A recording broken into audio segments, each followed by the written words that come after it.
Hey everybody, it's Janaea.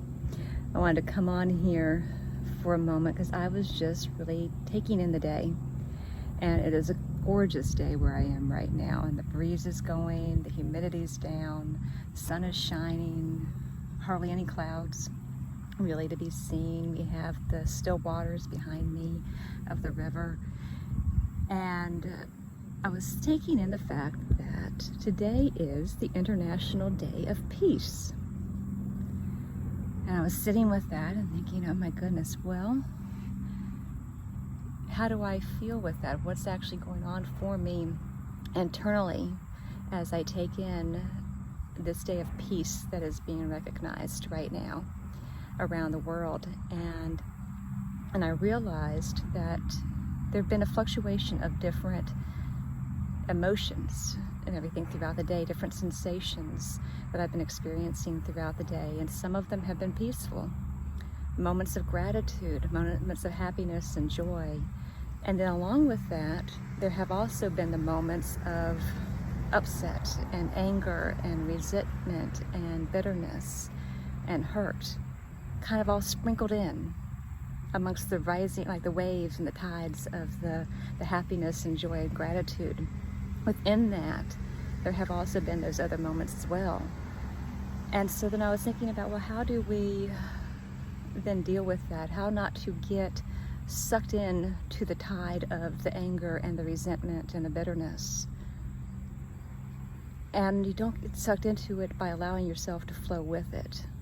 Right now, even within me, I can feel some of those emotions still stirring. You know, they haven't dissipated. They haven't gone anywhere. It's part of the internal state that I'm experiencing at the moment. And at the same time, the and is the powerful piece, right? At the same time, I'm also still feeling the peace and the happiness and the joy and the gratitude.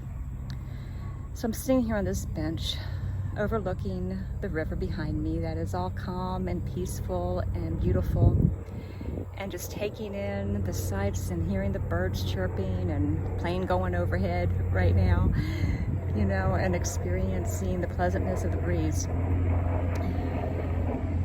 And I was reading some of Eckhart Tolle's book on practicing the power of now. So I took a few notes to come in and share with you on this International Day of Peace. I'm hoping that the sound here will come out well. I didn't come prepared, you know, with microphones or anything to make this video. I wasn't expecting to pop in here today. But with these notes, some of what stood out to me to share with you was, don't look for peace. Don't look for any other state than the one you are in now. Otherwise, you will set up inner conflict and unconscious resistance. So he's really encouraging us to not push away that anger or resentment or hurt, not push away that bitterness, but allow it to flow. Allow it to run its course naturally without trying to make it other than what it is. Because if we try to make it other than what it is, we result in having an inner conflict within our being. And it stirs and it stirs and it stirs. It doesn't just disappear.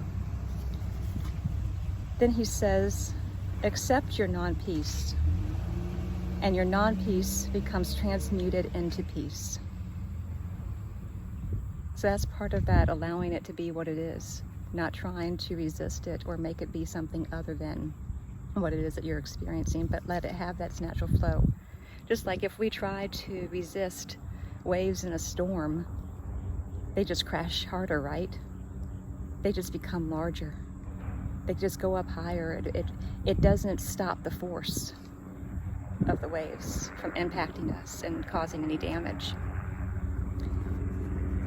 Then he says, when you accept what is, every moment is the best moment. That is enlightenment. And here I am, on this International Day of Peace, and before I started making this video, there were not planes going overhead, and the cars were not traveling behind me. And there's this temptation in this moment to say, okay, let's stop this right now. Stop this video. It's not perfect, you know? There are these disruptions, but I'm going to leave it how it is, because it is what it is in this moment. It's exactly how it's meant to be, right? There's nothing that has to be changed. That's part of life. Life, cars go past, planes fly overhead, noises are in the background.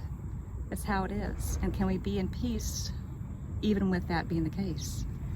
Like he says here, when you accept what is, every moment is the best moment. That doesn't mean that you like it necessarily. But can you say, this is what is before me now? And I accept this is what's before me, and then from that state, be able to choose conscious action to deal with what it is that presents itself. Which is on my next page of my notes here. He says, surrender is the most important thing you can do to bring about positive change. Surrender is the simple but profound wisdom of yielding to rather than opposing the flow of life. And he's talking about being in the present moment now, accepting that present moment without opposing it, without trying to stop it. And when we surrender, that what we're doing is we're releasing the inner resistance to what is. That surrender is an inward state. It's an inward action that takes place. It's not something that we do externally from us. He says surrender happens within. Accept the now rather than the situation, right? So you're accepting what now is, but that doesn't mean you like the situation. The situation may not be pleasant. The situation may not be what you want. But when you surrender, you don't resign to the situation, throw your hands up in the air and say, okay, that's it. I'm just not going to do anything else with this. When you surrender and you allow yourself to be in the now, what he says is that then you can work outwardly to take positive action towards change. Because you're coming from a surrendered state rather than a state of resistance and resignation and having a wall or any kind of barrier up. So surrender allows the opportunity then to make change from a positive space. In a way, I see that, or part of how I interpret this, is that when we are able to get into that surrendered state, that in essence it clears the mind. It calms the ego that wants to fight, right? That wants to put up that resistance, that wants to be right. Oh, I gotta be right, and I need to prove my stance. And it takes away that. It calms all of that down. So then you can be a soft space and an open space, an open vessel to receive the message that's necessary to then make a decision that will lead you to positive change. So I hope that you get anything that you need from this message today on this beautiful International Day of Peace.